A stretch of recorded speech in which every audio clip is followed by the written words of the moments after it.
ശരിക്കും എന്താണ് ജീവിതം? ശരിക്കും അത് നമ്മുടെ മരണം നമുക്ക് നൽകുന്ന ഒരു ഔദാര്യമല്ലേ കേട്ടോ. ഇതാരുടെ ECG എന്നറിയോ? കഴിഞ്ഞ ദിവസം വരെ ജീവിതത്തിന് സ്വപ്നങ്ങൾ നെയ്ത് പ്രിയപ്പെട്ടവർക്ക് ഒരുപാട് താരാട്ട് പാടിയ ഒരമ്മയുടെ ECG. വല്ലാത്തൊരു മുഹൂർത്തം അമ്മയെ നമ്മുടെ അടുത്ത് കൊണ്ടുവരുന്നത്. കണ്ണിലേക്ക് ലൈറ്റ് അടിച്ച് നോക്കിയപ്പോൾ മനസ്സിലായി അമ്മ മരിച്ചിട്ട് കുറേ സമയമായി. കൂടെ അവർക്ക് ഏറ്റവും പ്രിയപ്പെട്ട അവരുടെ മകളാണ്, നമ്മളറിയുന്ന ആളാണ്, നമ്മുടെ സ്റ്റാഫായിരുന്നു. അവർക്ക് മനസ്സിലായി ഒറ്റയടിക്ക് എന്തോ സംഭവിച്ചിട്ടുണ്ടെന്ന്. പക്ഷെ എങ്ങനെ പറഞ്ഞ് ബോധിപ്പിക്കും? ഇങ്ങനെ മരിക്കാനായിരുന്നെങ്കിൽ എന്തിനായിരുന്നു മനുഷ്യൻ ഈ ഭൂമിയിൽ പിറന്നത് എന്നുള്ളൊരു ചോദ്യം എപ്പോഴും വരും. കുറച്ച് നാൾ പരസ്പരം തമ്മിലടിച്ചും പരസ്പരം കുറ്റം പറഞ്ഞും കളിയും ചിരിച്ചും ദേഷ്യം പിടിച്ചും ഒക്കെ ജീവിച്ചു പോകാനൊരു ജീവിതം.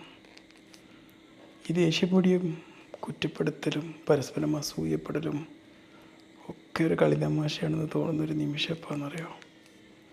അത് മനുഷ്യൻ മരണശൈലിയിൽ കിടക്കുമ്പോൾ ഒന്നേ ചെയ്യാനുള്ളൂ. ഒരു മനുഷ്യനോട് ദേഷ്യം തോന്നുമ്പോൾ, ഒരു മനുഷ്യനോട് വിദ്വേഷം തോന്നുമ്പോൾ ആ മനുഷ്യൻ്റെ മരിച്ച അവസ്ഥ ഒന്ന് ചിന്തിക്കുക.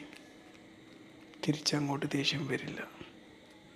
ഒരു മനുഷ്യനോട് അസൂയ തോന്നുമ്പോൾ ആ മനുഷ്യൻ മരിച്ച അവസ്ഥ ചിന്തിക്കുക. നിങ്ങളുടെ എതിർപക്ഷത്തെ ഒരാളോട് ആദർശപരമായിട്ടുള്ള വ്യത്യാസം തോന്നുമ്പോൾ ആ മരിച്ച മനുഷ്യൻ്റെ അവസ്ഥ ചിന്തിക്കുക. നിങ്ങളോടൊരാൾ ദേഷ്യം പിടിക്കുമ്പം നിങ്ങൾ ആദ്യം ചിന്തിക്കേണ്ടത് ആ മനുഷ്യൻ മരിച്ച അവസ്ഥയാണ്. എത്ര ദേഷ്യം പിടിക്കുന്ന ആളാണെങ്കിലും, എത്ര മനുഷ്യൻ ബുദ്ധിമുട്ടിക്കുന്ന ആളാണെങ്കിലും നമുക്ക് തിരികെ വരുന്നത് ദയ ഒന്നൊന്ന് മാത്രമായിരിക്കും. മനസ്സിലായില്ലേ? ഈ ഒരു ലൈൻ, നേർവഴി, നേർരേഖ, മനുഷ്യൻ്റെ നേർരേഖ, ഇത് ജീവൻ അസ്തമിക്കുന്നൊരവസ്ഥയിൽ മനുഷ്യനിൽ തെളിയുന്നൊരു രേഖയാണ്.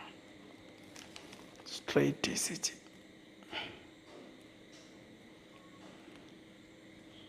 ഇത് ഓർത്താൽ മതി.